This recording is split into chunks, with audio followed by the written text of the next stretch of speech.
Maka manusia itu tidak pantas, tidak kompatibel kalau dia sombong.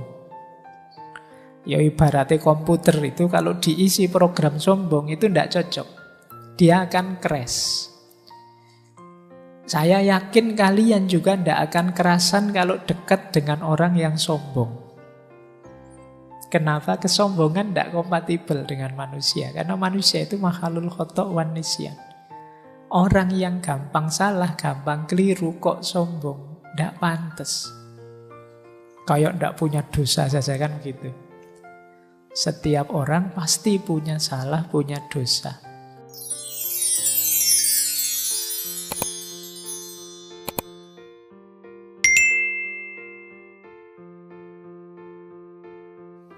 Oke, bismillah. Assalamualaikum warahmatullahi wabarakatuh. Bismillahirrahmanirrahim. Alhamdulillahirabbil alamin. Wa bihi nasta'inu ala umurid dunya waddin. Allahumma sholli wa sallim wa barik ala habibina wa syafi'ina sayyidina wa maulana Muhammadin wa ala alihi wa ashabihi wa man tabi'ahum bi ihsanin ila yaumiddin. Amma ba'du. Bismillah. Mari kita lanjut lagi ngaji filsafat kita. Kita memulai sesi yang baru di bulan Desember ini. Kita mengambil tema muhasabah. Jadi 1 bulan ini mungkin kalau dari sisi materi tidak terlalu rumit, yang membutuhkan konsentrasi berpikir yang dalam, tapi perlu aspek berpikir introspektif. Jadi berpikir sambil berintrospeksi. Membaca diri kita sejauh mana relevan atau belum relevan dengan tema-tema yang kita angkat di bulan ini. Ini tema-tema yang mungkin sudah populer disampaikan di mana-mana, cuma memang harus sering diingatkan, sering diulang-ulang, karena menjalankannya tidak sesederhana menceramahkannya. Jadi bulan ini temanya pokoknya kita saling menasehati. Diri saya juga diri teman-teman semua. Baik, kita mulai ya. Tema pertama kita akan membahas tentang taubat. Jadi ini tema yang mungkin populer khususnya di dunia akhlak, di dunia tasawuf. Karena kalau teman-teman belajar tasawuf, termasuk belajar ilmu tarekat, hampir semua suluk yang ada di tarekat itu diawali dari makom taubat. Rasanya kita sudah ngerti taubat itu apa, tapi apa benar sudah ngerti? Nah, malam hari ini kita belajar itulah, bismillah. Jangan lupa fokusnya ke materinya ya, jangan fokus ke saya. Nek fokus ke saya nanti khawatirnya dianggapnya saya sudah ahli taubat. Dosaku ya sih oke. Jadi kita belajar bareng-bareng malam hari ini. Saya akan mengambil dari berbagai referensi tentang apa itu taubat. Ya tentu saja versinya ngaji filsafatnya. Jadi lebih banyak pengayaan materinya. Oke, bismillah, saya awali dari definisi kata-katanya. Ya tentu saja taubat dari bahasa Arab. Nanti kalau pakai bahasa Inggris, repentance. Penyesalan, mungkin kalau dalam bahasa Indonesia. Tapi pasnya kata taubat itu sebenarnya artinya kembali. Roja'a. Yang dimaksud tentu saja kembali pada Allah, menghentikan perbuatan dosa maksiat yang kita jalankan. Jadi secara bahasa artinya rujuk kembali. Jadi nanti habis ngaji kok terus pulang itu bisa pakai kata-kata saya tobat Pak. Saya ngaji 2 jam tobat, saya sekarang tobat, bisa artinya pulang. Rujuk. Ya ini bentuknya masdar. Taba yatubu taubatan. Nah nanti menarik, ada istilah yang satu rumpun dengan kata-kata taubat ini, yaitu kata inabah dan aubah. Ini secara, kalau bahasa kampusnya ya, secara paradigmatik kata taubat, inabah, dan aubah itu satu rumpun. Kalau tobat itu dari yang salah kita geser ke yang benar. Dari sesat ganti ke taat. Itu tobat. Kemarin dosanya banyak, kemudian saya tidak mau lagi melakukan dosa, ganti yang dosa dengan kebaikan, namanya taubat. Nanti ada istilah inabah. Kalau inabah itu dari sebenarnya sudah baik, tapi ya belum sempurna. Masih bisa ditingkatkan lagi, diperbaiki lagi. Itu namanya inabah. Kemarin sholatku masih asal-asalan. Nah, besok lebih baik. Jadi dari baik ke yang lebih baik. Itu namanya inabah. Nanti ada lagi aubah. Ini kondisi jiwa. Kalau aubah ini kondisi jiwa yang selalu menengok Allah. Selalu tawajuh merasa di hadapan Allah. Ini aubah. Jadi kalau ini pokoknya menatap terus wajahnya Allah. Kalau ada momen kok dia lupa pada Allah, dia merasa berdosa. Ini yang nomor 3, ini levelnya para wali biasanya. Oke ya wali kekasihnya Allah, bukan wali murid atau walian. Jadi para aulia maksudnya, kalau bahasa Indonesia ini agak tricky itu. Nah, jadi ini satu rumpun. Ada taubat, ada inabah, ada aubah. Alhamdulillah kalau teman-teman sudah selesai urusan taubat, saatnya untuk inabah, memperbaiki diri. Kalau sudah beres di inabah, mungkin bisa naik ke level 3 namanya aubah. Nah ini, cuma saya tidak yakin sudah beres urusan tobatnya. Dosane sih oke, wong kalau buka HP kadang-kadang ngelirik-ngelirik yang tidak harus dilirik.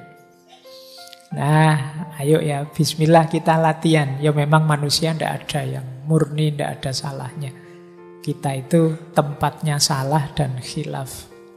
Meskipun khilaf ini sering jadi alasan. Mohon maaf Pak, khilaf. Saya kan manusia Pak, mesti gitu. Oke, kita lanjut ya. Nah, ini masih teori. Taubat ini hukumnya wajib.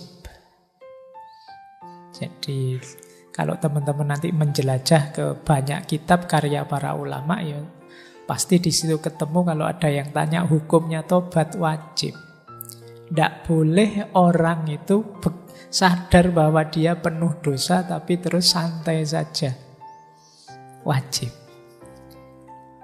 Nah, jadi ada ayatnya itu, silakan dibaca Al-Quran surat At-Tahrim ayat 8. Ya ayyuhalladzina amanu tubu ilallahi taubatan nasuha.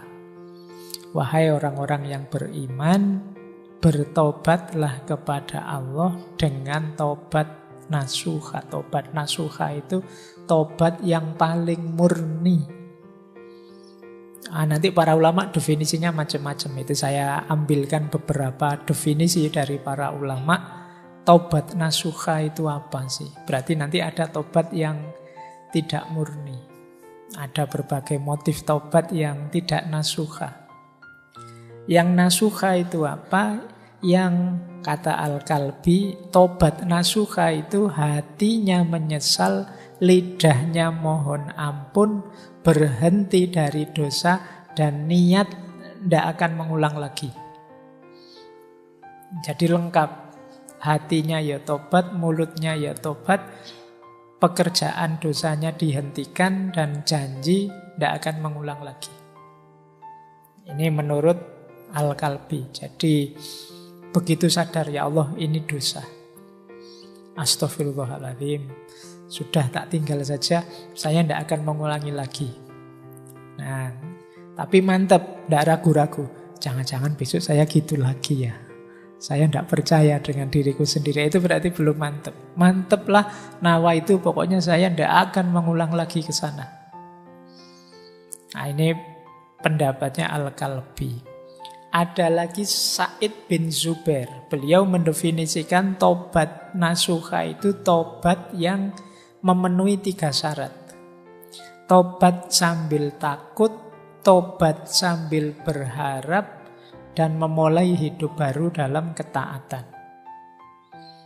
Jadi ada takutnya, ada harapannya, dan siap untuk mengganti gaya hidup.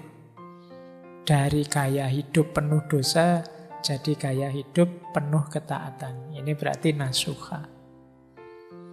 Tidak hanya harapan saja. Kalau harapan saja nanti sembrono. Biasanya orang itu kalau isinya rojak saja jadi sembrono. Allah Maha Pengampun kok. Allah itu sayang sama kita. Tenang saja, sembrono. Atau tidak ada harapannya, isinya takut saja. Bayangannya neraka. Wah saya itu. Nanti membuat orang putus asa. Harus imbang. Ketakutan diimbangi dengan harapan. Tapi juga diwujudkan dalam perbuatan. Nah, gaya hidupnya harus ganti. Jadi tidak ada ceritanya, katanya kamu sudah tobat kok kembali lagi ke sini. Ayo besok tak tobat lagi lah, gampang. Nah, itu berarti tidak serius tobatnya. Jadi tobat itu ya memang ganti gaya hidup. Yang ketiga ada definisi dari Sa'id bin Musayyab. Tobat nasuha itu menasehati diri karena salah dan dirinya patuh dinasehati. Ini menarik definisinya.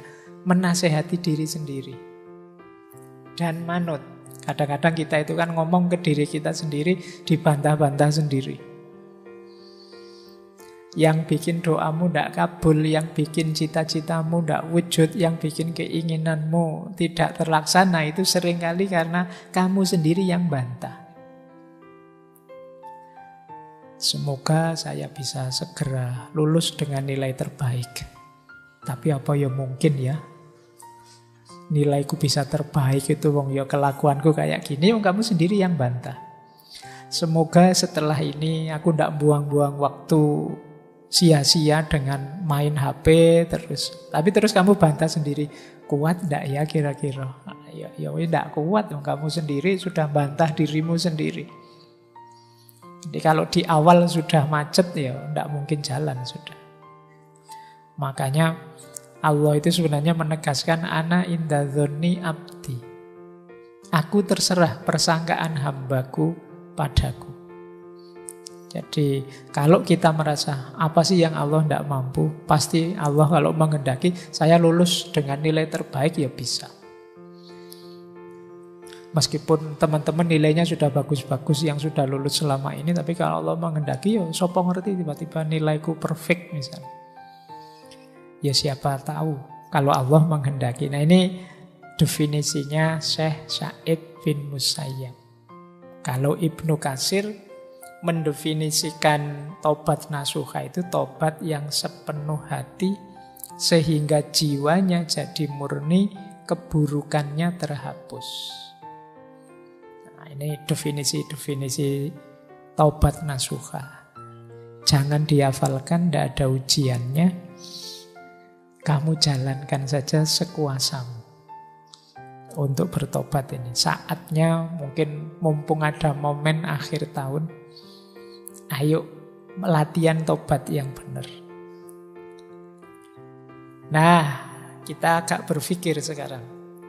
Kenapa sih seperti saya bilang tadi, taubat ini dipentingkan. Kalau bahasa anak-anak hari ini mungkin diviralkan oleh para sufi, para ulama. Di-mainstreamkan. Karena memang ini sangat penting.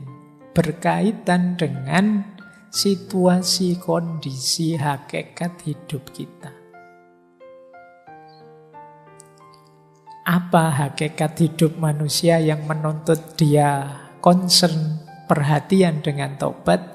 Yang pertama adalah kita ini punya kecenderungan khoto' wan nisyan.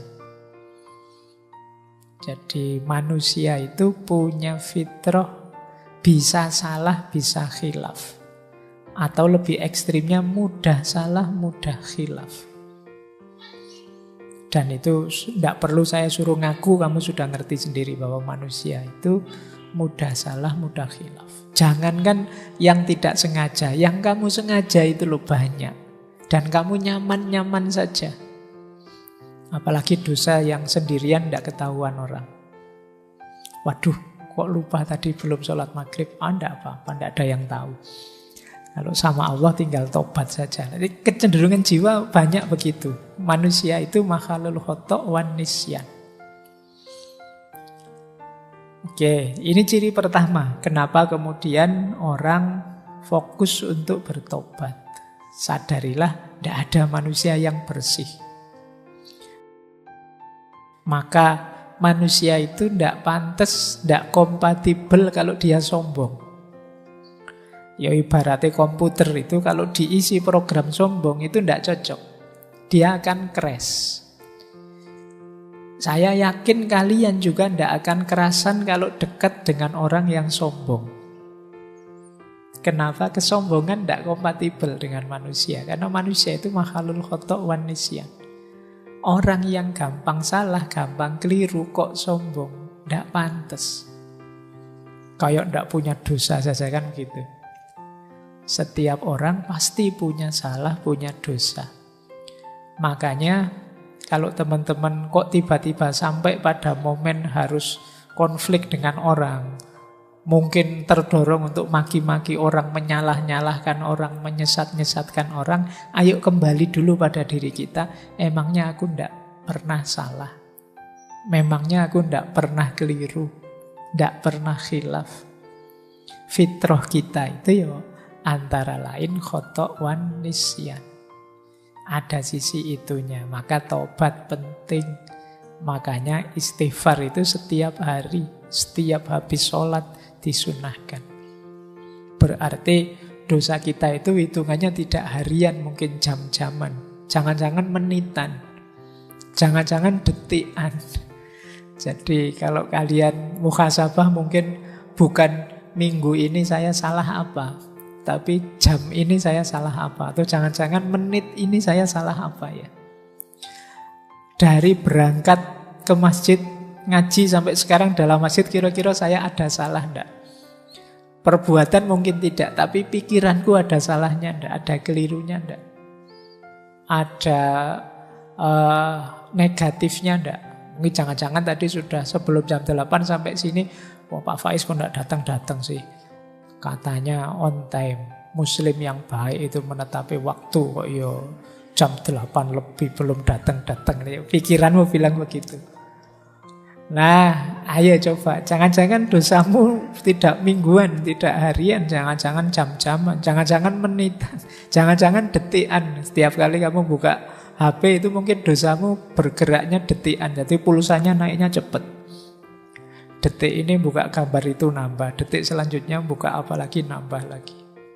Manusia makhalul khoto' wan nisyan. Itu pun ditambah karakter kedua, kecenderungan kedua manusia apa? Tidak mau disalahkan. Orang itu biasanya kalau disebut salah, ditunjuk sebagai salah, tidak mau. Karena manusia punya fitrah kebenaran, jadi dia merasa gelisah kalau terbukti salah. atau ditunjuk bahwa kamu salah. Padahal mungkin memang kamu salah. Itu kan yang membuat sering ada konflik orang ngantri misalnya. Orang ngantri tiba-tiba nyerobot. Terus dimarahi, mbok yo jangan nyerobot. Kadang-kadang dia malah nyolotnya lebih kuat. Padahal dia yang salah. Kenapa? Orang gelisah kalau disalahkan, ditunjukkan kesalahannya. Jadi manusia itu tidak mau disalah-salahkan. Makanya kalau kalian ingin jadi orang bijaksana, kalau menasihati orang, menunjukkan salahnya orang, lebih baik di situasi diam-diam yang tidak ketahuan orang. Karena manusia punya kecenderungan ego, tidak mau disalahkan. Itulah mengapa perintah bertobat itu diulang-ulang. Ayo tobat, ayo tobat. Itu karena kalau dibiarkan, kamu tidak ngaku kalau kamu salahmu banyak. Jadi ini kecenderungan kita yang kedua. Ya kalau kita bisa mengalahkan ego, kemudian saya tidak apa-apa kok Pak, kalau orang kritik menunjukkan saya salah, berarti kamu hebat. Tapi sebenarnya sebagian besar orang tidak senang, tidak nyaman kalau dibongkar salahnya. Padahal dia sendiri tahu itu salah. Sampai kadang mencari, kalau kayak minggu lalu, defense mechanism. Wah, kamu kok nonton video-video kayak gitu? Terus, alah ngapain sih ngurusin hal kecil kayak gini? Yang dosa lebih besar banyak itu, yang korupsi itu, yang kamu malah lari kemana-mana. Karena tidak ingin yang salah itu kamu, biar orang lain saja yang salah. Nah ini kecenderungan kita. Kadang-kadang karena saking tidak bisa mengelaknya, terus kamu lempar kesalahan, nyari kambing hitam ke yang lain. Saya dosa kayak gini ya jangan salahkan saya. Mbok yo yang kayak gini nih harusnya mbok diblokir sama pemerintah, mbok ndak usah dibolehkan tayang, mbok aja kamu malah nyalahkan itunya. Padahal yang nafsu kamu. Nah, ini ciri kedua, maka perintah tobat itu diulang-ulang terus. Yang ketiga, nah ini juga lanjutan yang kedua sebenarnya. Seringkali kita itu melakukan pembenaran. Kalau bahasa hari ini normalisasi kesalahan yang kita lakukan. Ah wajar Pak, manusia begitu. Saya manusia normal Pak, makanya yo ada salah-salahnya dikit kayak gitu. Dinormalisasi. Kamu kok sering bolos? Ya biasalah Pak, anak muda. Kayak ndak pernah muda aja Bapak ini. Kamu normalkan yang salah. Nah ini penting kamu ingat-ingat. Itu yang dimaksud Imam Ghazali. Pikiran kita itu sebenarnya bukan raja.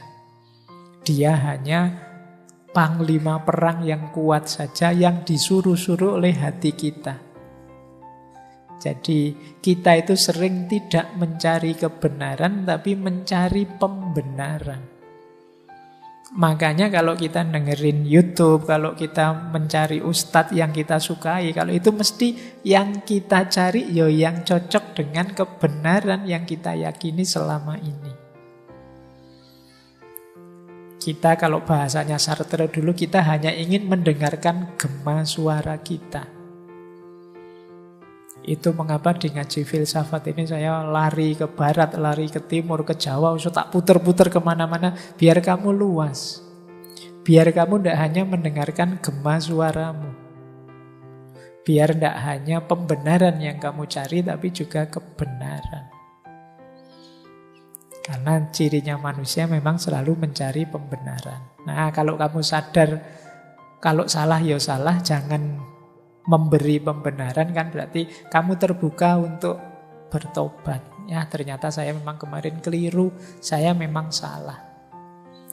Dan ini tidak gampang pada manusia. Mungkin mulutmu tiap hari istighfar, tapi istighfarmu kan tidak mantap, tidak sepenuh hati. Karena kamu punya argumen yang kamu lakukan itu tidak sepenuhnya salah. Yang keempat, kenapa kita harus sering bertobat? Diri manusia ini punya beberapa perangkat yang sifatnya dual. Dual itu punya dua sisi. Kalau bahasa Al-Quran, fujuroha wa taqwaha. Ini yang membuat kita bisa khilaf. Misalnya, nafsu makan itu bagus, tapi ketika kita berlebihan dalam makan, dia berubah dari takwa jadi mungkar. Nafsu seks itu manusiawi, tapi kalau kita melampiaskannya tidak di jalur yang benar, ya dia dari takwa jadi mungkar. Ada dual. Mata ini bisa jadi sumber pahala, bisa jadi sumber dosa. Tanganmu juga begitu, kakimu juga begitu. Ini namanya dual karakter. Sehingga ya kalau tidak hati-hati ini kecampur-campur. Itulah mengapa kita penting bermuhasabah.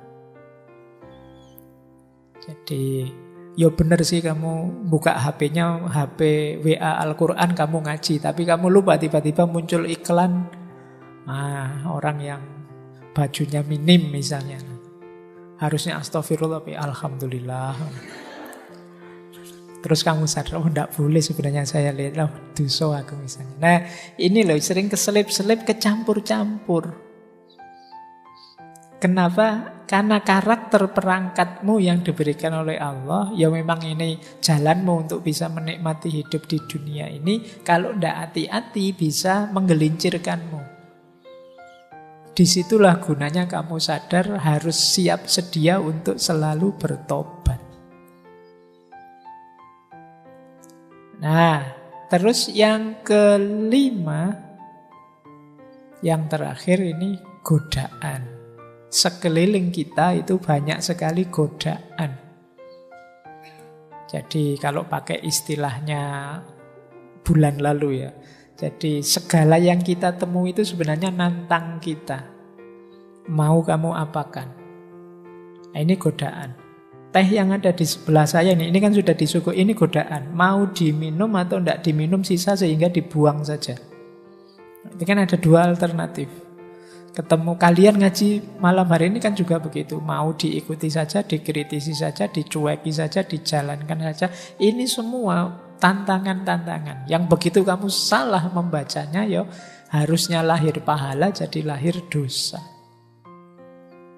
Apalagi ada makhluk yang oleh Allah diberi izin khusus untuk menggoda kita, menyesatkan kita. Nah, kalau ini ada dalilnya. Ini saya ambil dari hadis yang terkenal sekali, diriwayatkan oleh Imam Ahmad. Saya tulis Arabnya saja, belum sempat terjemahannya. Semoga kalian masih bisa membacanya. Jadi satu ketika Rasulullah bersabda, Inna syaitona qala, setan berkata, wa izzatika ya Rabbi la abrohu uwi ibadaka madamat arwahuhum fi ajsadihim.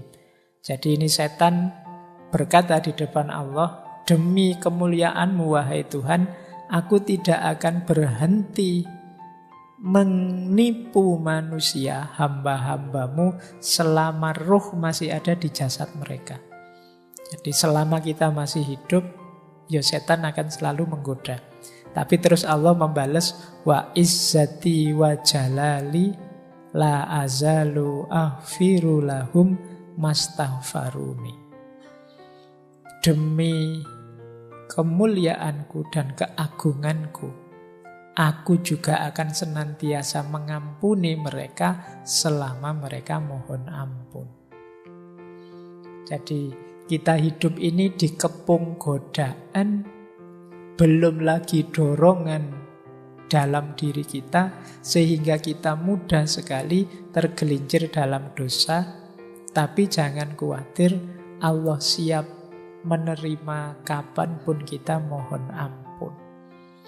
Ini sebenarnya intinya kajian tentang taubat itu di situ.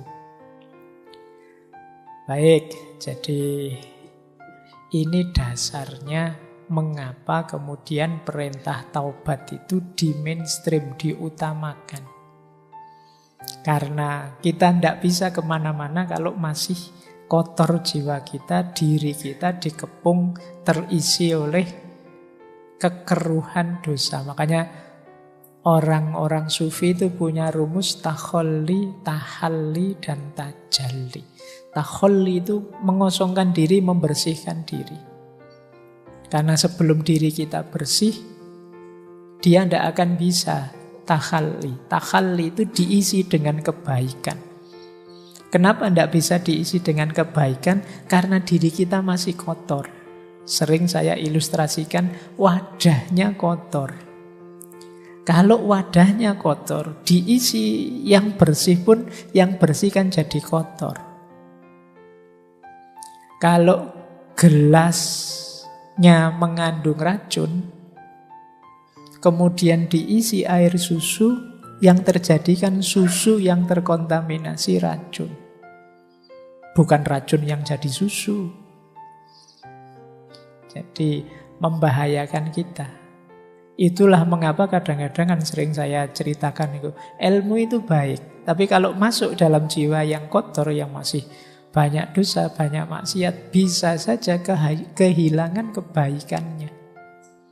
Jiwa yang penuh kebencian misalnya, kemasukan ilmu, ya ilmu itu akan dipakai jalan bagi dia untuk menjatuhkan yang dia benci. Ilmu dipakai jadi jalan untuk meruntuhkan orang yang dia dengki.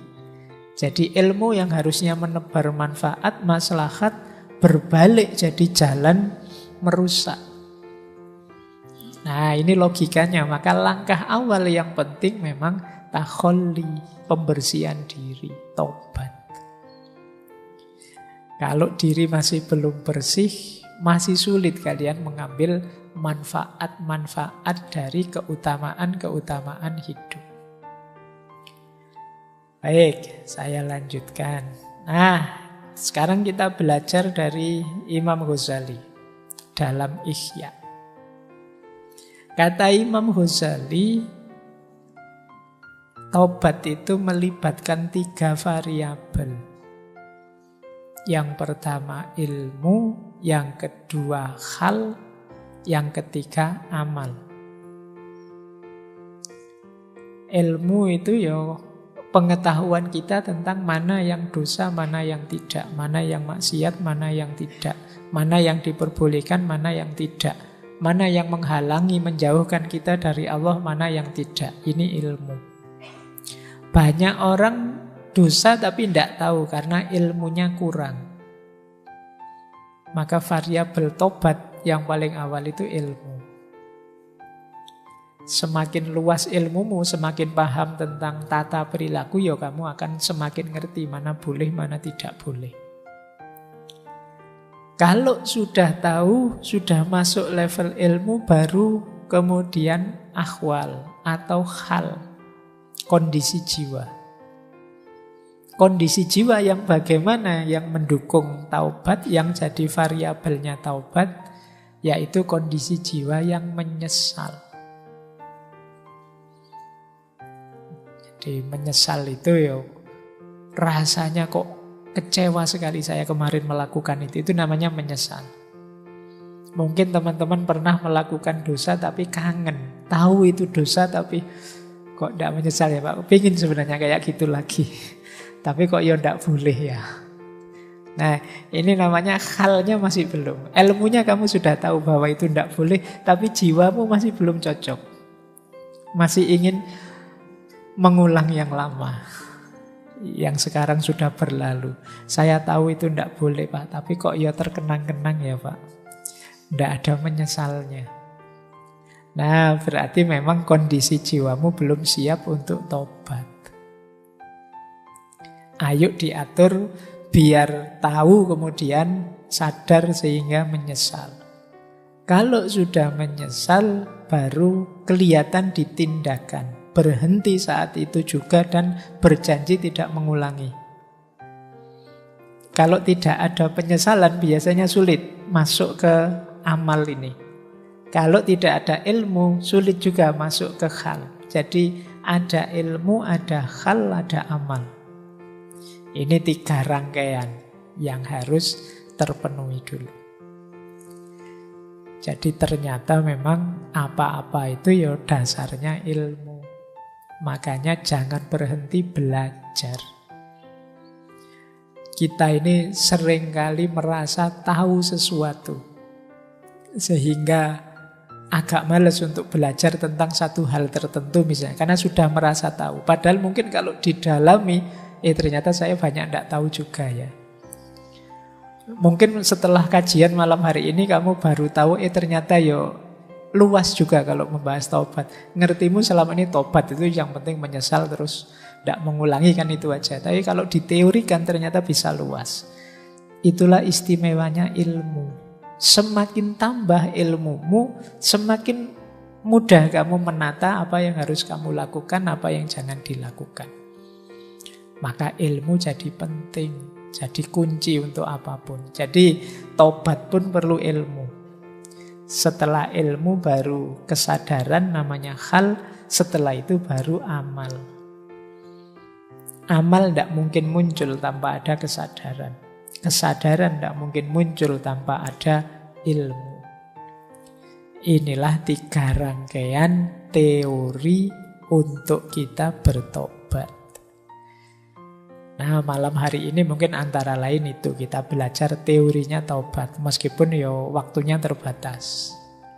Kita mungkin sekitar 2 jaman membahas ini. Itu pun sebenarnya masih banyak yang harus saya lewati, saya skip. Kamu sudah ngantuk-ngantuk, tapi ternyata juga masih banyak yang belum masuk. Iya. Baik, gimana lagi? Itu luasnya ilmu. Padahal ini masih ilmunya manusia.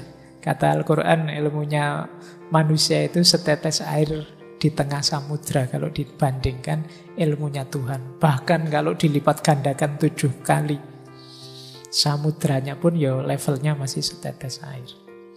Baik. Nah, kalau ini yang sederhana, saya ambilkan dari Riyadhus Shalihinnya Imam Nawawi.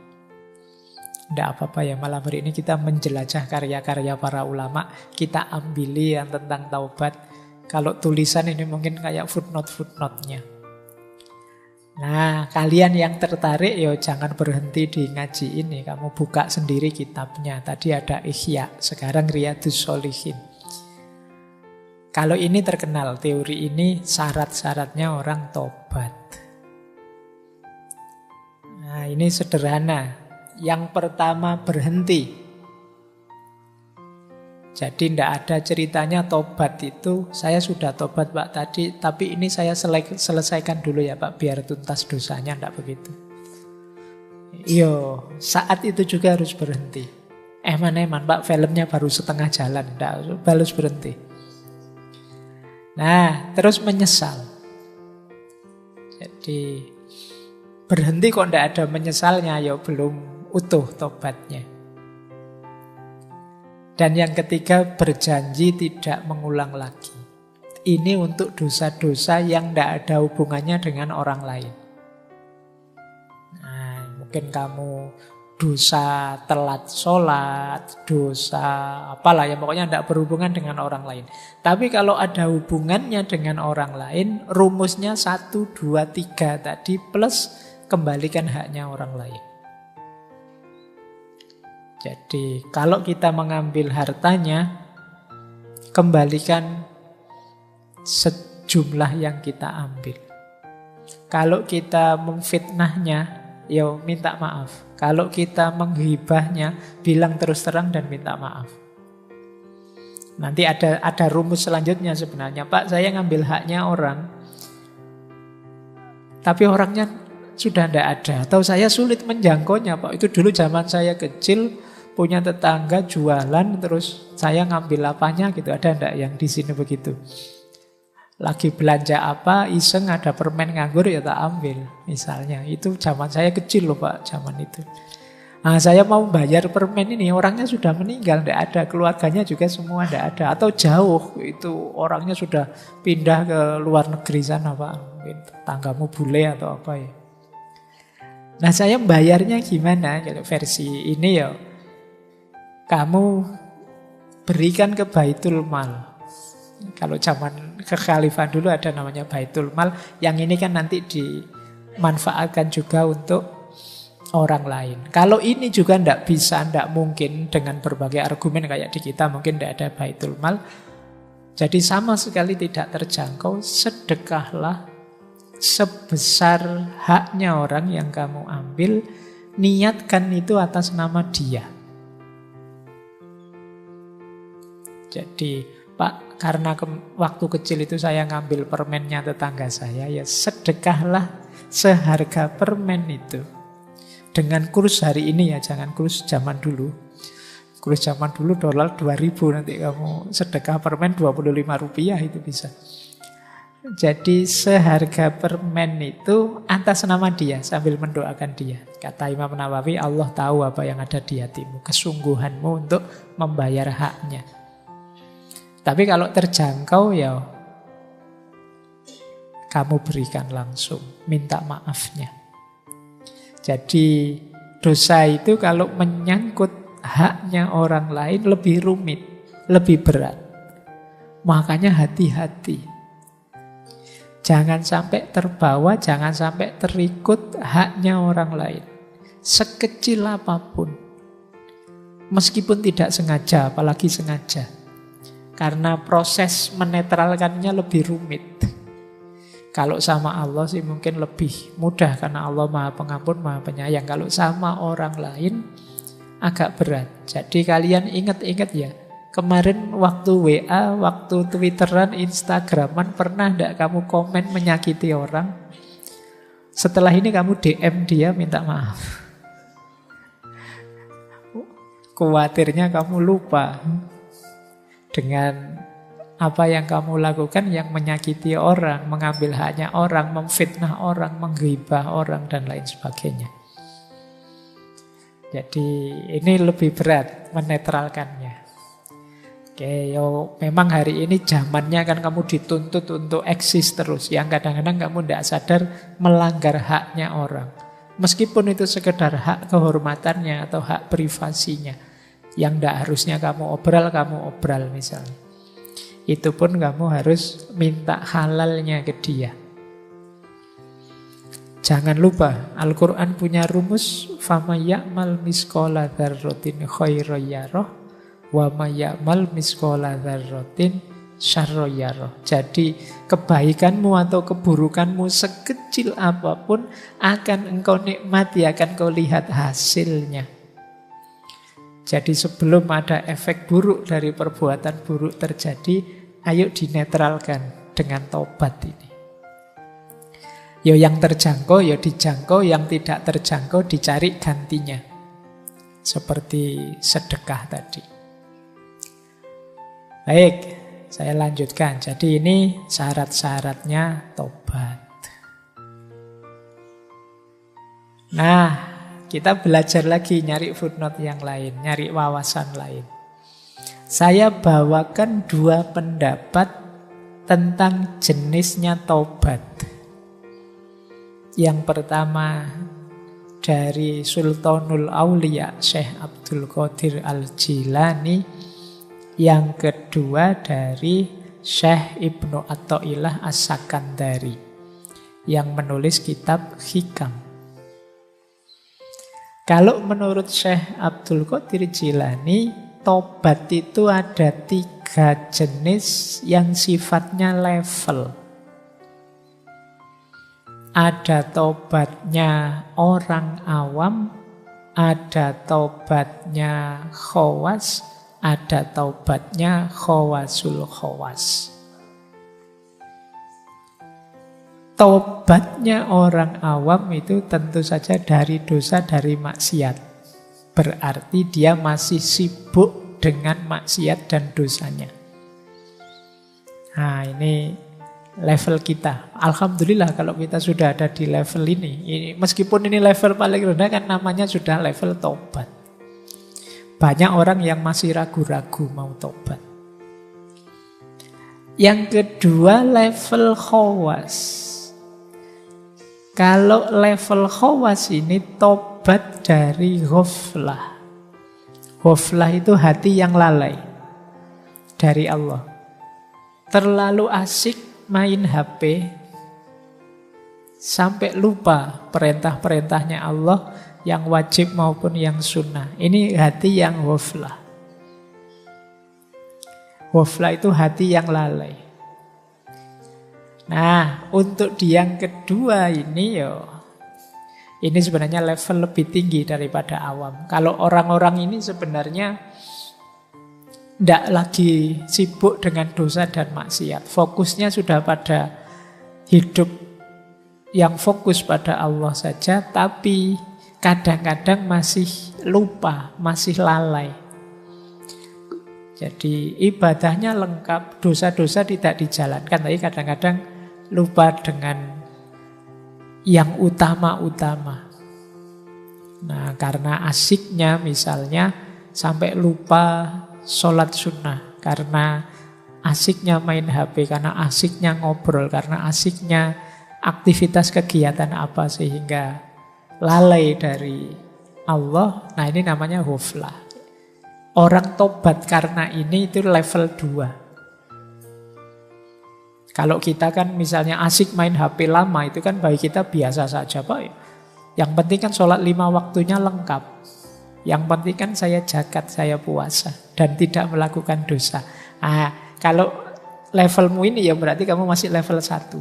Tapi kalau level 2, menyesali waktu yang lewat, yang tidak ada manfaatnya sama sekali dalam konteks hubungan sama Allah. Ini level khawas.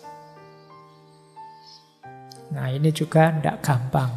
Kalian level 1 saja ya, konsentrasinya dulu. Tidak usah tinggi-tinggi, level kita itu ya masih biasa-biasa. Kadang-kadang kan kamu keduren mikirnya, membayangkan dirimu kayak para wali. Baru, ya Allah, aku kok tidak ingat kamu ya tadi. Alah, mbok wis ora dosa wis apik. Jadi jangan masang standar terlalu tinggi, belum makommu.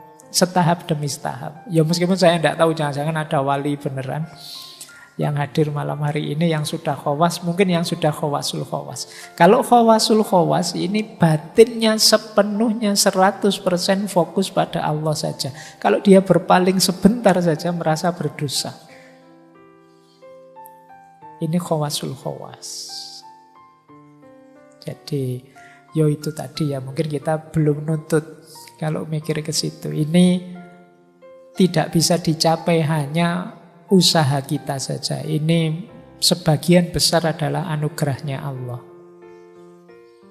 Kondisi jiwa yang selalu tawajuh pada Allah itu kalau dalam dunia tasawuf adanya di akhwal. Akhwal itu anugerahnya Allah. Yang kita bisa hanya melakukan semampu kita. Mungkin 20-30%-nya, sisanya Allah yang memberi. Jadi ayo fokus di makom kita saja dulu, biar kita tidak sibuk dengan salah, dosa, dan maksiat. Kemudian jenis, kalau versinya Syekh Ibnu Athaillah As-Sakandari, jenis tobat itu ada 2. Ada tobat inabah, ada tobat istijabah. Tobat inabah itu tobat yang dasarnya takut. Kalau istijabah itu tobat yang dasarnya malu. Nah, malu sama Allah ya, takut sama Allah, bukan sama yang lain. Jadi kata Syekh Ibnu Athaillah, orang awam seperti kita itu biasanya tobatnya dasarnya takut. Namanya inabah. Takut besok disetrika di neraka. Takut besok, ya, ketakutan kita takut nanti Allah mengirimkan bencana kalau saya banyak dosa, takut. Nah, isinya banyak ketakutan-ketakutan. Makanya terus tobat, ya Allah, saya jangan dihukum, saya jangan disiksa. Takutnya pada Allah. Nah, ada lagi orang yang lebih tinggi makomnya, tobatnya namanya istijabah, malu. Hidupku ini sudah diberi aneka anugerah oleh Allah. Diminta sedikit saja untuk beribadah kepadanya, itu pun tidak aku penuhi, malah tak isi dengan dosa-dosa, menjauh darinya. Malu aku. Jadi Malu ini levelnya lebih tinggi dari takut. Kalau malu, biasanya otomatis orang tercegah dari dosa. Kalau takut, kadang-kadang kalau ada alasan yang menetralisir ketakutannya, ya takutnya selesai. Takut Pak saya masuk neraka, terus karena kamu belajar filsafat, terus kamu mikir, neraka itu beneran ada enggak sih Pak? Neraka, terus kamu mikir-mikir sendiri, kamu cari alasan-alasan sendiri, ya enggak perlulah takut neraka, Allah itu maha penyayang, wis tambah kumat nanti dosamu. Nah, ini dasarnya takut. Tapi kalau malu enggak? Malu itu membuat orang tercegah. Makanya ada hadisnya Nabi itu kan, kalau engkau tidak malu, ya lakukan segalanya. Yang bisa ngerem kita itu malu. Jadi, maka ya kalau level kita sudah tinggi, nanti kita tidak melakukan dosa itu karena malu sama Allah. Ini kalau dalam tasawuf, orang yang makomnya sudah muraqabah. Orang yang punya kesadaran dilihat Allah terus. Ini levelnya muraqabah. Jadi ada tobat inabah, ada tobat istijabah. Ada level awam, ada level khawas, ada level khawasul khawas. Baik, kita lanjutkan ya. Saya tidak tahu kamu kerasan apa tidak tema kayak gini. Jangan-jangan kamu sudah panas ini. Kalau ketemu tema-tema suruh tobat, suruh waduh Pak ini. Tobat saya Pak. Terus, nah ini menarik. Saya ambil dari Syekh Abdul Qadir Jailani. Dari kitab beliau, Hunyah. Al-Hunyah fit li tolibil haqqi azza wa jalla. Indikator kalau kita tobat diterima atau tidak. Nah ini Syekh Abdul Qadir Jailani punya teori menarik. Kita kan tidak tahu tobat kita diterima atau tidak, tapi kelihatan dari implikasinya dalam diri kita. Saya yakin teman-teman yang rajin wirid, zikir itu tiap hari tobat lewat istighfar kita. Tapi coba dicek, kalau pakai teorinya Syekh Abdul Qadir Jailani ini, indikator istighfarmu, tobatmu diterima apa? Yang pertama, lisan kita terkendali. Dari yang tidak manfaat, ghibah, mencela, dusta. Zamannya beliau mungkin belum ada medsos, jadi tak tambahi lisan dan jempol kita terkendali. Jadi kita sangat hati-hati kalau ingin bicara atau kalau ingin posting sesuatu yang bersinggungan dengan orang lain. Kita ngomong yang manfaat-manfaat atau yang ghibah-ghibah atau yang mencela atau yang dusta. Kalau masih bertaburan ketidakmanfaatan, ghibah, mencela, dusta, tobat kita sebenarnya belum tuntas. Lah itu kan sudah dosa lagi itu namanya. Berarti tobat kita belum sukses. Ya seperti tadi, kita itu sering memberikan pembenaran-pembenaran terhadap dosa kita. Ghibah kita beri nama lain, ini kan demi kebenaran Pak. Karena ghibah itu memang sesuatu yang benar, tapi sesuatu yang benar yang tidak disukai oleh orang yang bersangkutan. Nah, terus kita sebarkan kemana-mana. Ini namanya ghibah. Ini penghalang kita dari Allah. Jadi kalau masih banyak ininya, yang tidak manfaat, yang hibah, yang mencela orang, merendahkan orang, menjatuhkan nama baik orang, mencaci maki orang, mendustai orang, tobat kita masih belum tuntas, masih belum diterima. Lupa tapi yang sana maki-maki dulu Pak. Ya, yang sana tobatnya tidak diterima. Kalau kamu balas maki-maki, kamu juga berarti. Kita sering tidak sadar ini. Yang kedua, tobat yang sukses itu melenyapkan rasa dengki dan permusuhan terhadap apapun, terhadap siapapun. Orang yang bertobat itu batinnya bersih. Cirinya batin yang bersih itu di situ tidak ada akhlak yang madhmumah, tercela. Kebencian, kedengkian, dan permusuhan itu bagian dari akhlak yang madhmumah.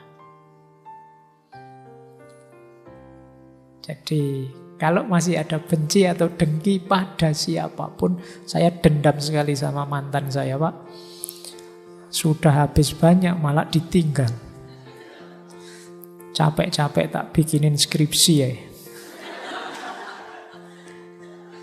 Saya belum lulus, dia lulus duluan. Malah aku ditinggal.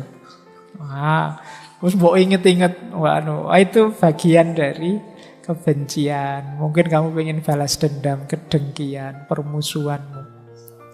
Jadi benci itu kan tipis sebenarnya dengan cinta. Sibuknya sama, kayak orang mencintai. Cuma kalau dengki, benci, kamu sibuk menjatuhkan, sibuk mencari kejelekannya. Kalau cinta, kamu sibuk mencari yang membahagiakan dia. Repotnya sama. Benci kadang-kadang lebih repot. Makanya kata Imam Ghazali, di antara jalan muhasabah, kalau kita kesulitan muhasabah yang baik seperti apa, wong kita tidak punya kemampuan berpikir sendiri, ambillah pelajaran dari musuh saja. Orang yang benci kita, orang yang dengki kita. Karena biasanya orang yang benci kita itu sibuk mencari kesalahan kita. Alhamdulillah loh, kita dicarikan salah kita di mana. Kita mencari sendiri tidak bisa. Jadi bahagialah kalian yang hatersnya banyak. Jadi kalau kamu punya banyak haters kan itu tiap hari kan kamu diserang terus. Kamu salah ini, kamu salah itu.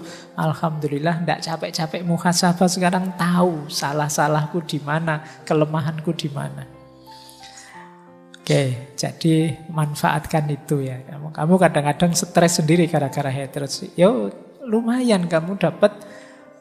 Tidak usah bayari orang untuk bantu kamu. Dia sudah mencarikanmu salahmu di mana, kurangmu di mana. Yang ketiga, ini menarik kata beliau, Syekh Abdul Qadir Jailani, cirinya orang yang tobatnya diterima, itu hatinya kuat dan siap meninggalkan kawan yang memberi pengaruh buruk. Ini kalau diterjemahkan pakai bahasanya anak-anak hari ini, bisa menjauh dari toxic people. Jadi kalau ada teman kok toxic, ditinggal saja.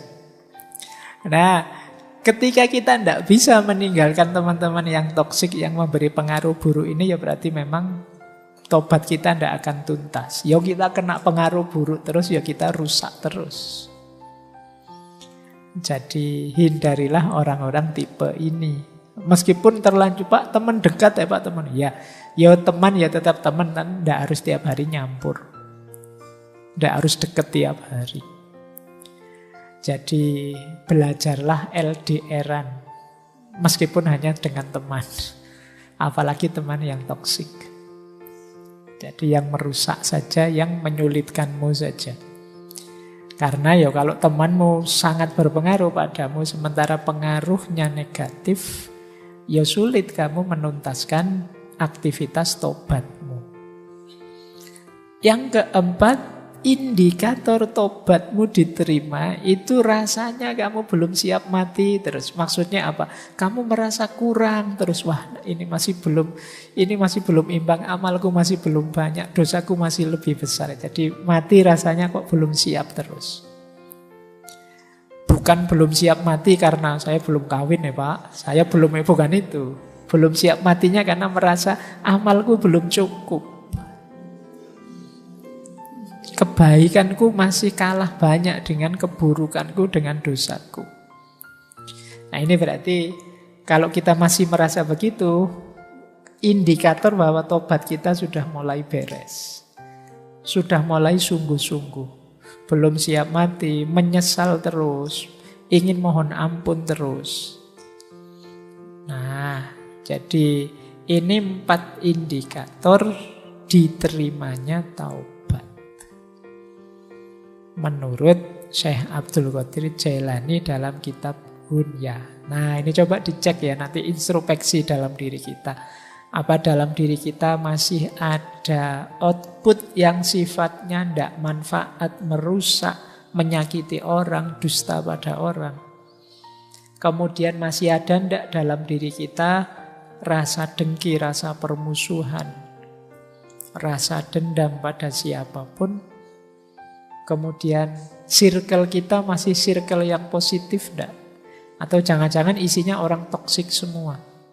Atau jangan-jangan kita lah si toksik itu? Lebih parah lagi. Jadi kalau besok kok tiba-tiba temanmu menghindar semua, jangan-jangan yang toksik itu aku. Tobatmu harus lebih serius berarti. Nah, yang keempat, ayo coba dikalkulasi. Kamu siap enggak kalau saat ini juga kamu dipanggil oleh Allah? Apa dosamu sudah bersih? Apa amalmu sudah imbang untuk mengimbangi dosa dan maksiatmu? Baik, kita lanjutkan. Nah, ini dari Imam Ghazali sebenarnya. Saya terjemahkan pakai bahasa yang lebih populer. Jangan menunda-nunda tobat. Bahaya. Bahaya yang pertama apa? Hatimu nanti keras. Kerasnya hati itu maksudnya ya dosa tapi tidak ada rasanya. Tidak ada rasanya itu maksudnya ya santai saja kamu. Jadi hatimu keras. Menyakiti orang tapi kamu malah gembira.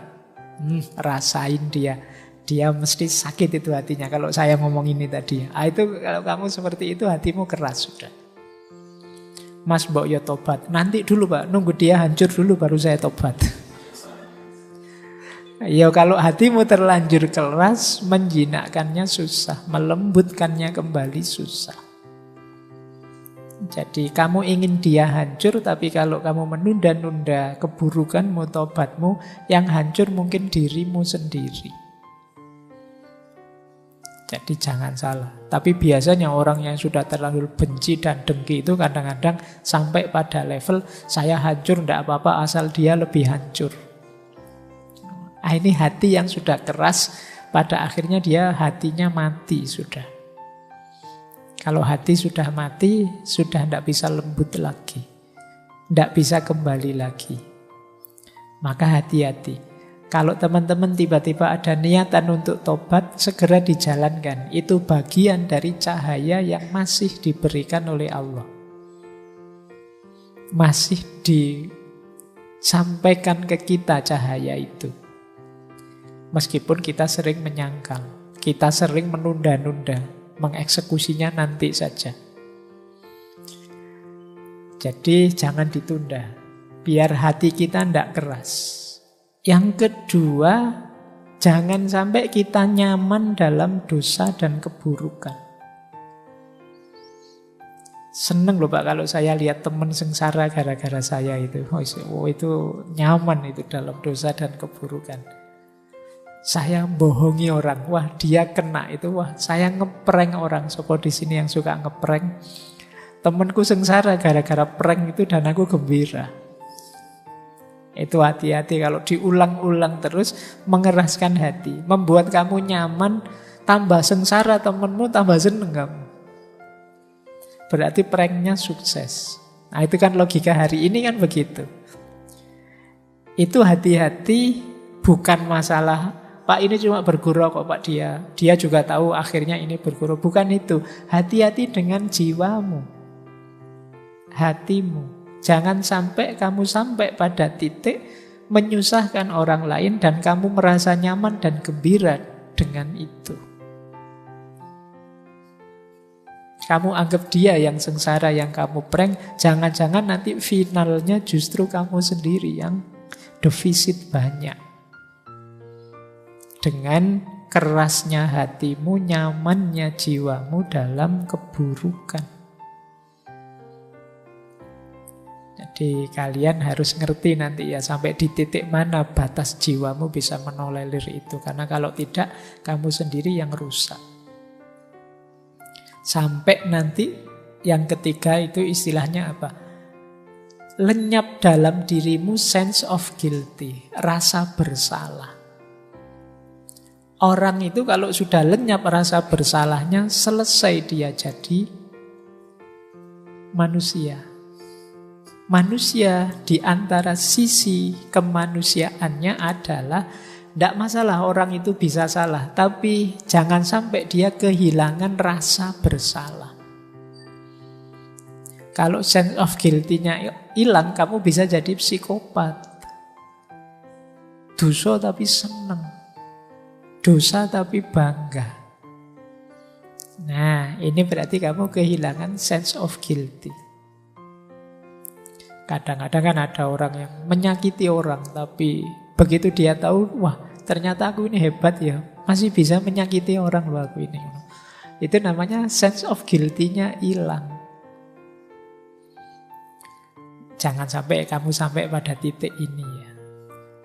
Oke, yo kamu mungkin mahasiswa apalah yang kamu sering salah, tapi ndak apa-apa, orang itu bisa memang khotok wan nisyan. Kalau ingat segera tobat, tapi jangan dinormalkan. Kalau kamu normalkan nanti rasa bersalahmu hilang. Mungkin karena kepepet kamu nyontek misalnya pas ujian, ndak apa-apa sih kalau ndak ketahuan ya. Kalau ketahuan ya urusannya kamu dihukum. Tapi tetap kamu pegangi dalam dirimu bahwa sebenarnya aku tidak boleh seperti ini. Ini namanya sense of guilty. Pastikan dia masih hidup. Kalau dia sudah mati, kemanusiaanmu nanti juga akan mati. Oke. Nah, yang terakhir, kalau kamu menunda-nunda tobat, dirimu akan tambah lemah, tambah mudah tergoda. Jadi tambah rentan. Ini kalau bahasa kesehatan mungkin daya imunitasmu semakin rendah menghadapi godaan. Karena malah kamu anggap normal tadi. Jadi ya kayak pandemi ini loh, virus corona itu ya ada jalan keluar cepat sebenarnya. Kamu anggap saja hidup bareng virus itu normal. Selesai sudah pandeminya. Nah, dosa juga begitu. Kalau kamu nganggap, dosa tidak apa-apa lah Pak, ya sudah selesai. Kamu jadi orang yang hatinya mati tadi. Kehilangan sense of guilty, yang nyaman dalam dosa dan keburukan. Daya tahan spiritualmu lemah. Ini bahaya untuk sisi dimensi kemanusiaan kita. Baik, saya lanjutkan. Nah, ada teori menarik beberapa. Saya ambil dari kitabnya Imam Ghazali, Minhajul Abidin. Saya akan agak cepat ya, karena materinya ternyata masih banyak. Ini hal-hal yang tidak bisa disebut tobat. Nah, ini teori ya. Yang pertama, seperti yang saya bilang tadi, kamu ragu-ragu, masih maju mundur. Jangan-jangan besok saya melakukan lagi. Mas, tobat beneran? Tidak tahu ya Pak. Mungkin besok bisa begini lagi saya itu. Ini tidak termasuk tobat.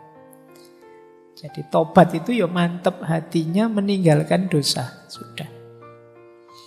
Untuk saat ini mungkin saya mampu Pak meninggalkan ini, tapi untuk besok-besok saya tidak yakin Pak. Wong yo hidup ini dinamis, ya sudah, berarti kamu belum tobat. Masih membuka diri besok mungkin melakukan itu. Kuatkan saja tekad bahwa saya akan berjuang untuk tidak mengulang lagi, titik. Tidak usah dikasih embel-embel, hidup ini kan dinamis Pak, hidup ini kan plural Pak, macam-macam Pak. Kamu tidak jadi tobat sudah kalau kayak gitu. Saya tobat Pak, tapi kan yo lihat ruang dan waktunya Pak, situasinya Pak, konteksnya Pak, yo wis aja tobat terus kakean dalil kamu. Tobat itu pokoknya kamu janji saya tidak akan ngulang. Kalau masih banyak syarat dan ketentuan berlaku, belum tobat. Yang kedua, tobat itu tidak termasuk tobat kalau dia meninggalkan dosa yang tidak pernah dia lakukan. Ya ini namanya bukan tobat. Gitu loh. Saya tidak pernah kok Pak meninggalkan, kamu tidak pernah apalah, tidak pernah zina. Tapi saya ini kuat loh Pak, saya bertobat dari zina. Kalau nggak pernah kamu lakukan ya namanya bukan tobat. Tobat itu dari yang kamu lakukan. Jadi wong tidak salah kok tobat. Nah ini kata Imam Ghazali. Wah itu kan kayak Indonesia itu sepak bolanya hebat loh. Brasil, Italia tidak pernah mengalahkan Indonesia. Ya memang tidak pernah tanding, ya tidak bisa kalah. Nanti kamu, wah Spanyol sudah tersingkir, mana lagi tersingkir. Indonesia tidak ada di daftar negara yang tersingkir dari Piala Dunia. Memang tidak lolos ya tidak mungkin tersingkir. Oh, tidak pernah ikut lomba ya tidak ada kalahnya. Jadi yang nomor 2 ini bukan tobat.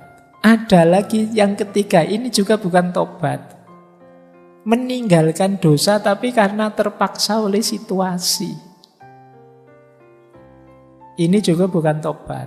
Misalnya zaman mudanya, wah dia tukang zina ini, ganti pasangan berapa saja. Sudah tua dia tobat. Kenapa? Sudah tidak kuat ngapa-ngapain sekarang. Jadi dia tidak begitu lagi. Oh, itu namanya bukan tobat, ya memang tidak kuat. Alhamdulillah Pak, saya sekarang tidak nyontek lagi. Wah bagus, ya memang saya sekarang sudah di DO, tidak kuliah sudah. Ya mesti aja, tidak nyontek lagi, wong sudah tidak kuliah. Nah ini juga namanya bukan tobat. Wong kamu sudah tidak ada di arena itu lagi, jadi tidak mengulang bukan karena tobat, dipaksa oleh situasi. Mungkin nanti daftar kuliah lagi ya kumat lagi nyonteknya. Kakek-kakek tadi kalau diberi obat kuat mungkin ya kumat lagi. Jadi yang ini bukan tobat karena terpaksa. Jadi jenis ketiga ini bukan tobat. Yang keempat termasuk bukan tobat, meninggalkan dosa karena takut kepada selain Allah. Wah, sekarang sudah tidak sholat sendirian ya, ke masjid terus. Iya, pimpinan saya mewajibkan kalau zuhur harus ke masjid. Jadi ya karena ada SK-nya, bukan karena Allah. Nah ini juga tidak termasuk tobat.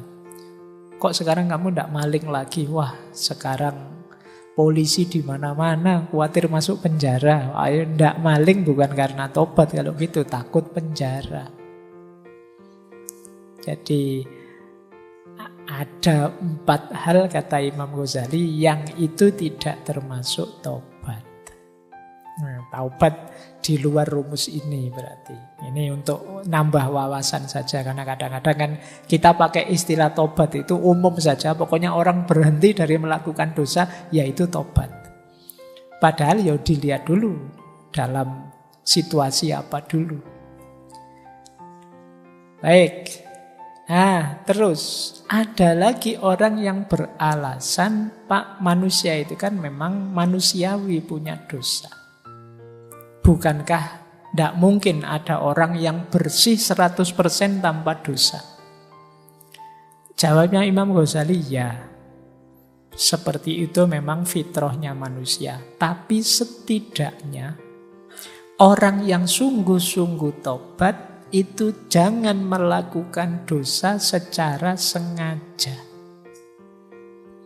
Ya kalau tidak sengaja misalnya di luar kontrol tidak masalah lah. Misalnya mungkin saya benar-benar niat tobat kok, saya tidak akan bohong lagi.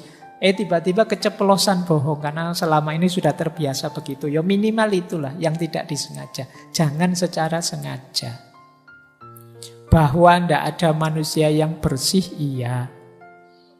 Tapi semoga khilaf dan dosa kita itu sesuatu yang tidak kita sengaja. Saya tidak niat ke sana kok Pak yo. Kok iyo sampai ke sana juga tanpa saya sadari. Nah, usahakan dosa-dosa kita itu minimal di level ini, di level yang di luar kesengajaan kita. Entah dalam hal apapun. Jadi jawabnya Kalau ada yang tanya, kan manusia itu manusiawi saja salah. Ya, tapi jangan secara sengaja kamu melakukan kesalahan. Kalau secara sengaja melakukan kesalahan, tidak manusiawi namanya. Ya kamu memang jarak, kalau bahasa Jawanya. Kamu nekat, nerjang aturan. Baik, ada lagi masih dari Minhajul Abidin ya. Ini problem-problem yang sering jadi alasanmu untuk menunda tobat. Kita sering beralasan seperti ini, Pak. Saya masih belum berani tobat, Pak. Saya khawatir nanti mengulang lagi dosa yang saya lakukan. Kata Imam Ghazali, kalau ada yang bilang begitu, bilang bahwa mungkin saja aku berdosa lagi di dosa yang sama, jadi tobatku ini tidak ada artinya. Saya belum berani tobat nasuha, Pak. Saya khawatir nanti dosa ini akan saya ulang lagi. Saya kenal benar kok, Pak, diri saya kayak gimana. Jawabannya Imam Ghazali gimana? Kalau ada orang bilang seperti itu, jawablah, sangkaanmu itu sebenarnya tipuannya setan. Dari mana kamu bisa memastikan nanti saya pasti kembali melakukan dosa itu? Kata Imam Ghazali, padahal ada loh kemungkinan lain, kamu tobat terus tiba-tiba kamu meninggal. Nah, kan tidak mengulang itu sudah. Lah kalau kamu tunda tadi tobatmu, kamu meninggal dalam kondisi belum tobat. Tidak, tobatlah. Ada niat untuk tobat, tobat saja. Sepenuh hati. Wah, besok ternyata saya khilaf lagi, Pak. Ya tobat lagi. Kita tidak tahu batas umur kita di mana. Kata Imam Ghazali, setelah tobat mungkin kamu dipanggil pulang ke rahmatullah sebelum kembali mengerjakan dosa. Kalau seperti ini berarti kamu orang yang bahagia kan, bersih dari dosa, mati husnul khotimah. Nah, yang harus kamu lakukan, tobatlah dan berupayalah sepenuh tenaga menghindari dosa. Kok yo kepleset khilaf masuk ke situ lagi, yo tobatlah lagi.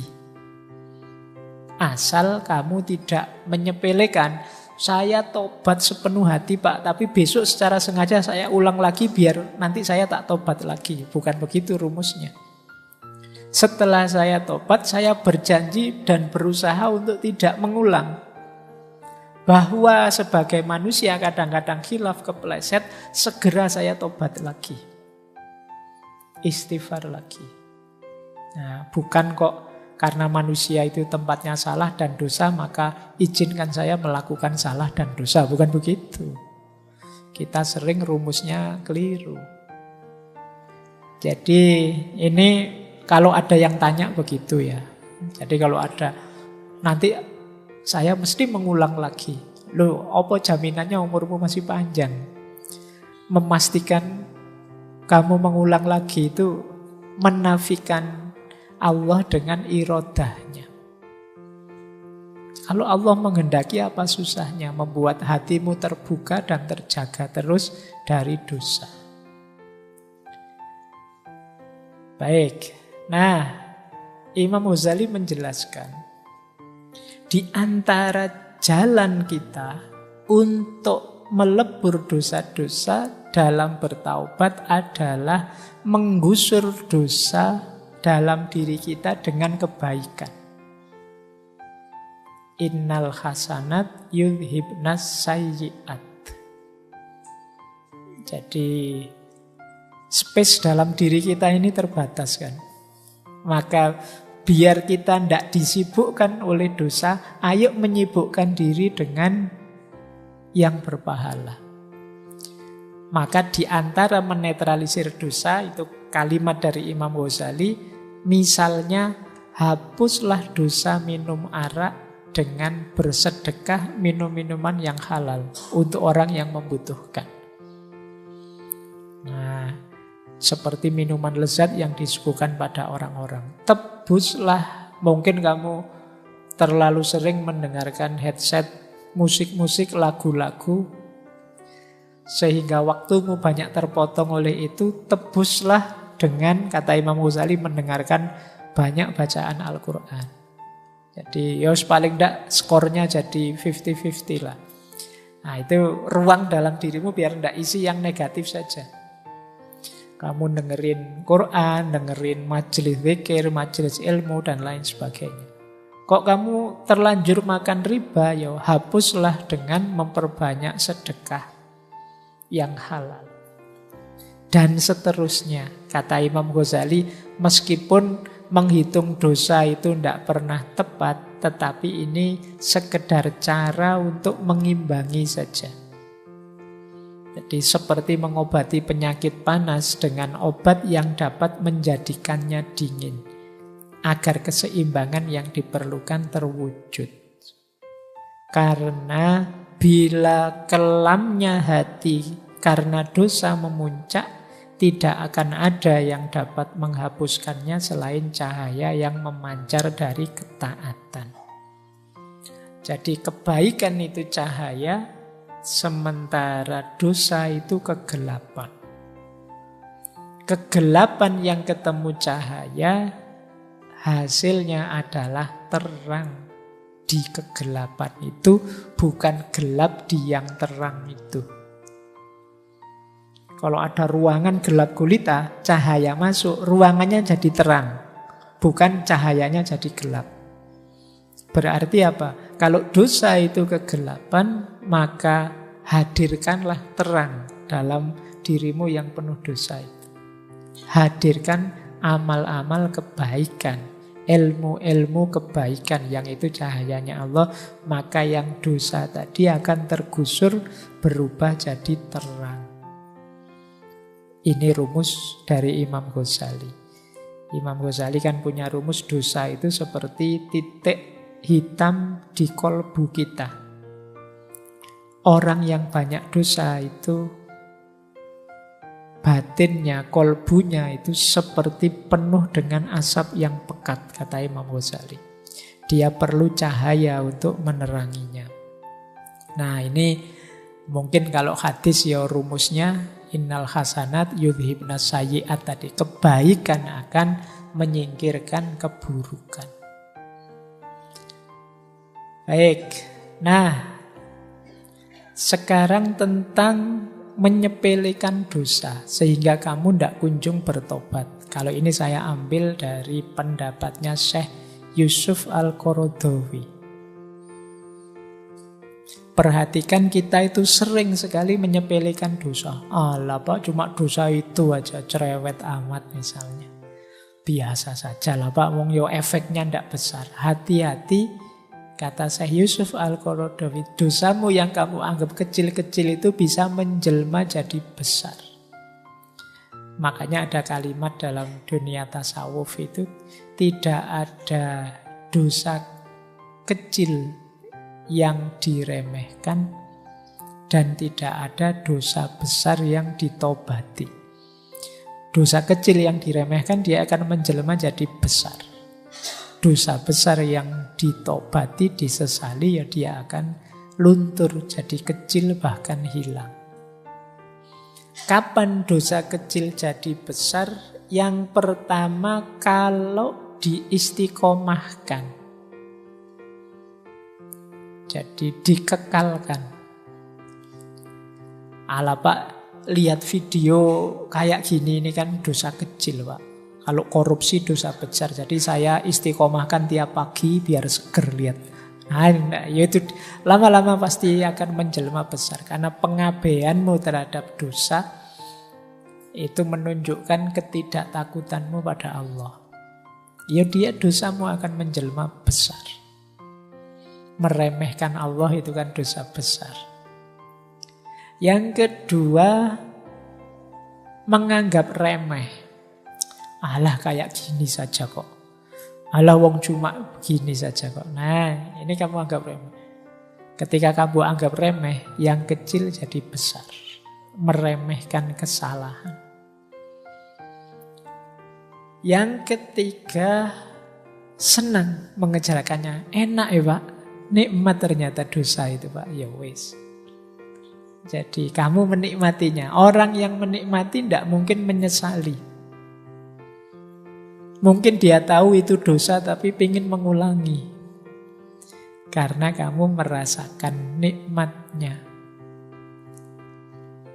Jadi pengaruhi jiwamu ketika mungkin kamu melakukan dosa, sadarkanlah jiwamu bahwa kenikmatan dari dosa itu palsu. Boleh kamu cari argumennya, silahkan biar tambah mantep, tapi sadarilah bahwa kenikmatan dosa itu kenikmatan yang palsu. Mungkin memang enak, mungkin memang nikmat, tapi kalau ilmumu nambah, nanti akan ketahuan efek merusaknya. Tidak hanya untuk dirimu, mungkin untuk banyak lingkunganmu, mungkin untuk anak cucumu, dan seterusnya. Jadi ini yang ketiga. Kalau kamu merasa nyaman terus, ingin mengulang terus, ya dosa kecil bisa jadi dosa besar. Kemudian dosa kecil bisa besar kalau kita merasa aman dari hukuman Tuhan. Ini nanti akhirnya ya jadi menyepelekan. Allah itu ya Maha Penyayang, Maha Pengasih. Aku kan aliran yang paling diridhoi oleh Allah. Jadi mesti selamatlah aku. Jadi peremehan-peremehan seperti ini membuat dosa yang kecil jadi besar. Ayo ya melatih jiwamu untuk tidak menganggap bahwa Allah mesti mihak aku lah. Wong aku ini orang dalam kok. Aku yang punya kuncinya surga. Wong kuncinya surga itu sudah dibagi-bagi pada semua orang, katanya la ilaha illallah itu miftahul jannah. Barang siapa yang akhir hidupnya la ilaha illallah masuk surga. Saya melakukan dosa apa saja tidak apa-apa lah Pak. Nanti terakhir-terakhir saya akan bilang la ilaha illallah. Menyepelekan. Jadi ya Islam itu tidak berat. Islam itu tidak rumit. Agama itu tujuannya memudahkan, tidak menyulitkan. Tapi jangan diremehkan. Disepelekan. Sehingga kamu nabrak larangannya sambil menyepelekan. Ya seperti tadi rumusnya, bahwa manusia itu memang makhluk khotok wan nisyan, tapi itu bukan alasan engkau sengaja melakukan khotok wan nisyan. Kemudian yang kelima, dosa kecil yang dipamer-pamerkan. Nah, ini juga menunjukkan kamu bangga dengan dosamu. Saya tidak tahu, mungkin anak-anak muda hari ini lah kadang ya suka pamer aneh-aneh. Baru kali ini tahu rasanya ciu misalnya, whisky misalnya, terus dipamerkan di posting, dipamer-pamerkan. Wah seneng aku nih pacar baru, mau aja diajak kemana-mana, nginep juga oke misalnya. Terus kamu foto, kamu share fotonya kemana-mana. Dosa yang semula kecil bisa jadi besar. Kenapa? Karena kalau kamu pamer-pamerkan, ada kemungkinan orang lain niru. Wah, kelihatannya kok asik ya kayak temanku itu. Aku tak beli ciu juga misalnya. Yang kecil bisa jadi besar. Jadi jangan remehkan dosa kecil. Yang terakhir, dosa kecil yang dilakukan orang besar. Panutan, orang terkenal, orang yang followernya banyak. Ini juga bisa menjelma dosa besar. Kenapa? Dia ini diikuti orang.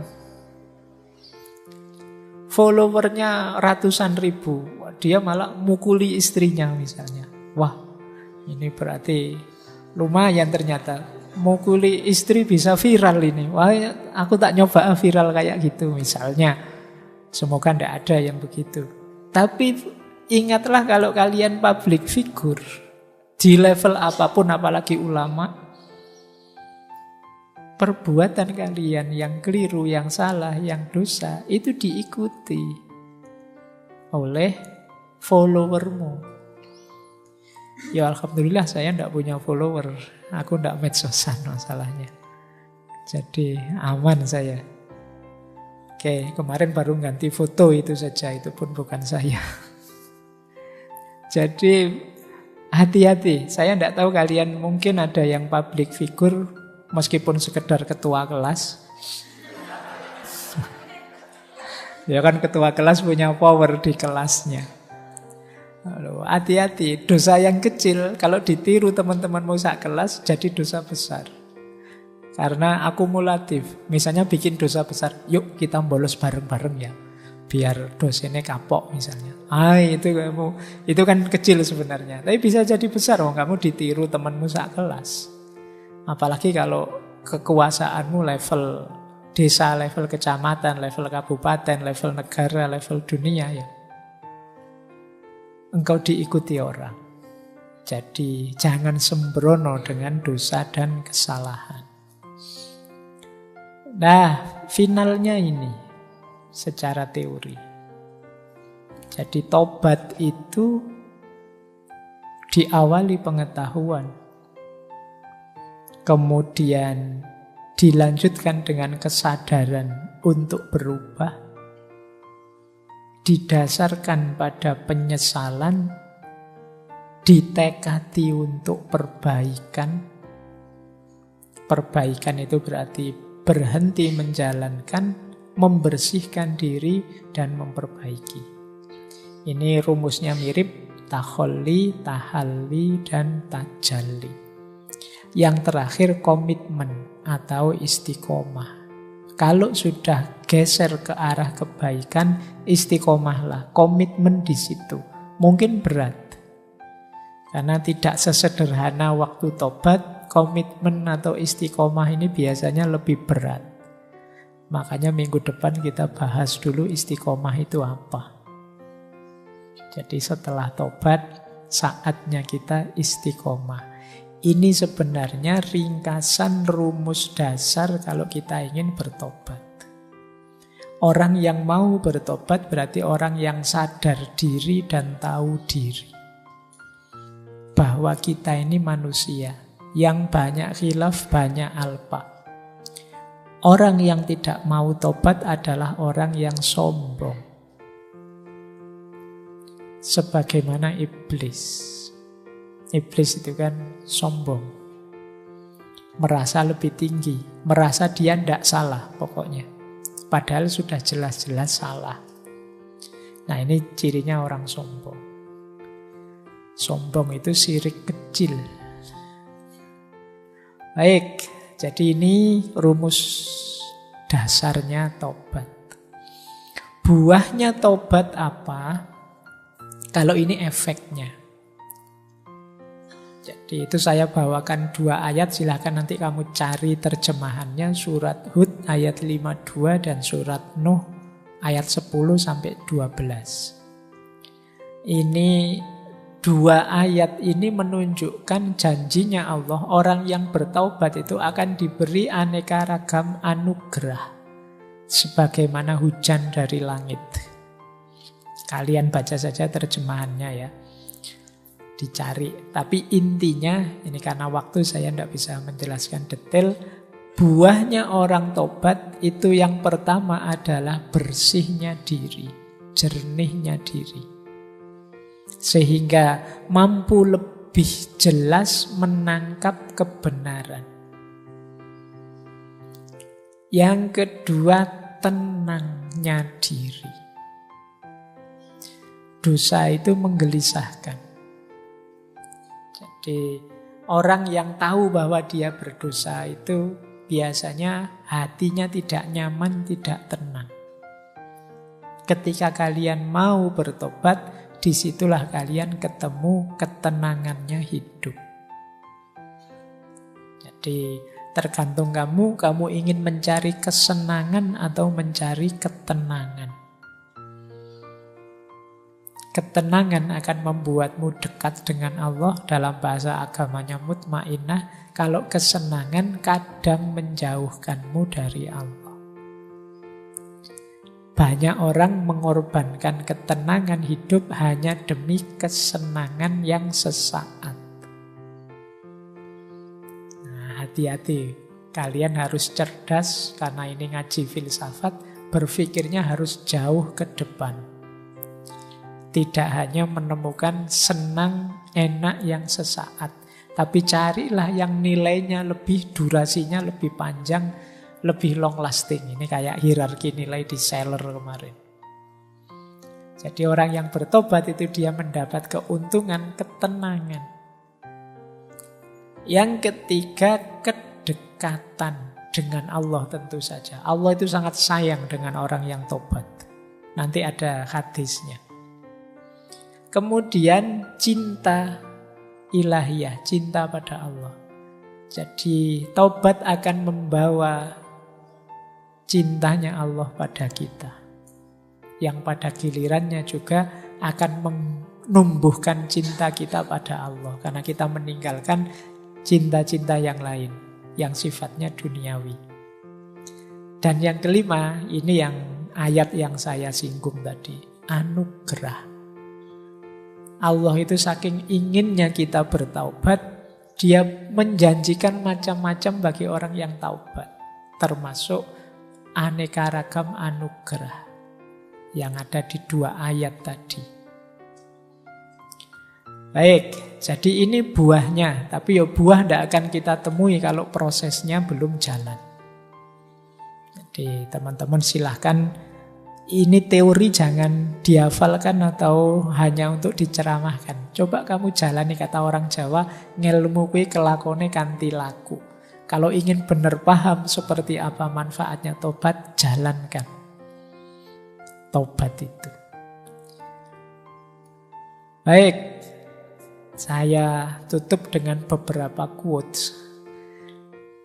Kalau sudah quote, kalian sudah melek saatnya. Sudah mau ditutup. Ini menarik. Ada kalimat dari Robi'ah, istighfar kita membutuhkan istighfar lagi. Aku beristighfar kepada Allah dari ucapanku, aku beristighfar pada Allah. Kita, kata Robi'ah, diminta menistighfari istighfar kita. Kenapa? Istighfar kita selama ini banyak palsunya. Setiap hari, mungkin setiap habis sholat kita astaghfirullahaladzim. Kadang-kadang kaget pun yang keluar dari mulut kita astaghfirullahaladzim. Tapi istighfar kita tidak ada yang serius. Buktinya apa? Istighfar rutin tapi dosa juga jalan terus. Maksiat tidak kita rem sama sekali. Kesalahan tidak kita sesali sama sekali. Maka kata Robi'ah, aku beristighfar dari istighfarku sendiri. Istighfarku ternyata isinya bukan aku bertobat pada Allah, tapi justru istighfarku seakan-akan meremehkan istighfar itu sendiri. Dengan jalan dosa yang jalan terus, kekhilafan kemaksiatan yang tidak pernah aku sesali. Ini quotes pertama dari Robi'ah. Quotes kedua, ini nanti kalian renungi ya. Kalau ini menarik, kalau ini agak dalam. Ada orang bertanya pada Robi'ah. Orang ini merasa banyak dosa. Aku telah sering berbuat dosa. Dan semakin lama aku merasa tidak taat pada Allah. Apa kalau aku tobat, Allah mengampuniku? Robi'ah menjawab tidak. Tetapi kalau Allah mengampunimu, maka engkau akan tobat. Kamu pikir ya, ini agak dibalik logikanya. Jadi maksudnya apa? Keterbukaan hatimu untuk bertobat sungguh-sungguh, itu hakikatnya sudah dibuka pintu ampunannya Allah untukmu. Anugerahnya Allah padamu. Diberi anugerah kok tidak diambil, ya berarti itu salahmu. Jadi bukan kalau saya bertobat Allah akan mengampuni. Allah akan mengampuni kalau Allah sudah mengampuni, maka aku akan terbuka untuk bertobat. Jadi tobat itu hakikatnya anugerahnya Allah. Maka tadi saya bilang kapanpun kalian terbersit di pikiranmu untuk bertobat, itu adalah sirotol mustaqim, cahaya yang diberikan oleh Allah, doa yang kamu minta tiap hari untuk ditunjukkan jalan lurus. Itulah bentuk pengabulannya Allah, antara lain dalam bentuk kesadaran dan niatmu untuk tobat. Maka jangan ditunda-tunda, jangan dinanti-nanti. Dinanti-nanti maksudnya nanti saja. Jadi ini nanti kalian renungi kalimat dari Robi'ah ini. Baik, saya tutup dengan beberapa kalimat dari Syekh Ibnu Athaillah. Saya akan baca saja, tidak saya jelaskan, mungkin sudah bisa dipahami mengingat waktunya. Ini saya ambil dari kitab Bahjatun Nufus, penerang jiwa, bukan dari hikam. Jadi ini kalian dengarkan ya. Perbuatan maksiat itu ibarat api, sementara kegelapan ibarat asapnya. Laksana orang yang menyalakan perapian di rumah selama 70 tahun, bukankah rumah tersebut akan menjadi gelap dan hitam? Demikian pula dengan kolbu.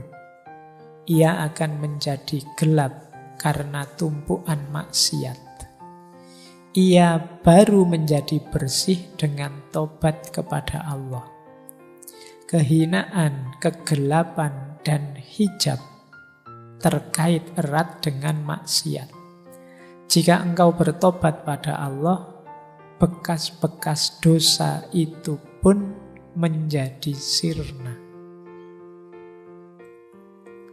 Saya lanjutkan lagi.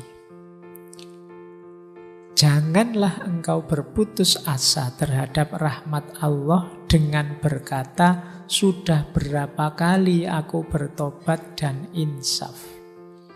Terus kumat lagi, terus tobat lagi. Maksudnya begitu.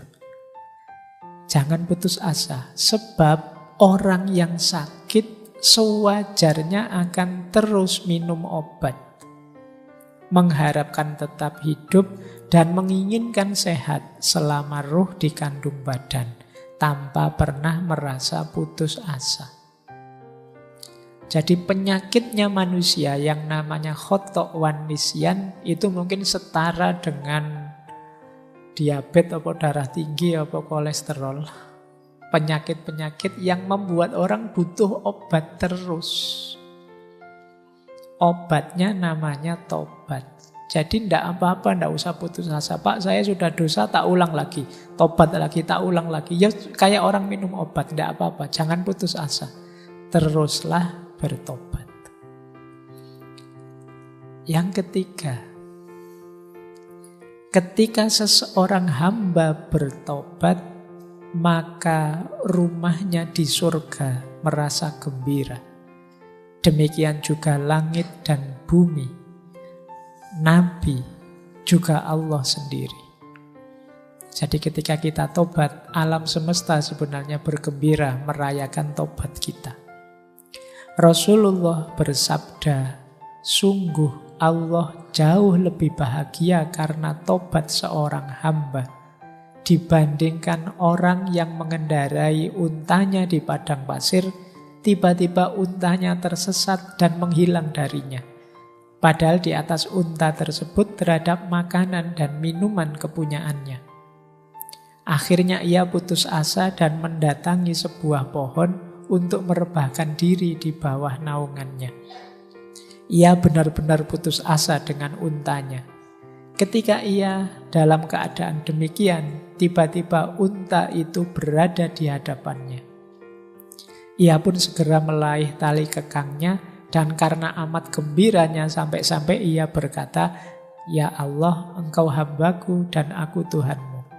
Ia salah ucap karena luapan kegembiraannya. Ini hadis riwayatnya Muslim. Jadi gembiranya Allah ketika kita tobat, Itu digambarkan oleh Rasulullah di hadis ini seperti orang yang melakukan perjalanan naik onta. Tiba-tiba untanya hilang, dicari kemana-mana, tidak ketemu, dia sampai putus asa. Saking capeknya mencari, dia tertidur di bawah pohon. Begitu bangun, tiba-tiba untanya sudah ada di depannya. Situasi seperti ini kan membuat orang gembira luar biasa. Sudah putus asa di tengah padang pasir, tidak tahu mau kemana, tiba-tiba datang untanya. Kegembiraan semacam ini itu sebagaimana gembiranya Allah kalau kita tobat. Yang saking excitednya kalau di hadis itu, orang ini sampai kebalik-balik bilangnya, ya Allah, Engkau hambaku, aku Tuhanmu. Kebalik, harusnya Engkau Tuhanku, aku hambamu.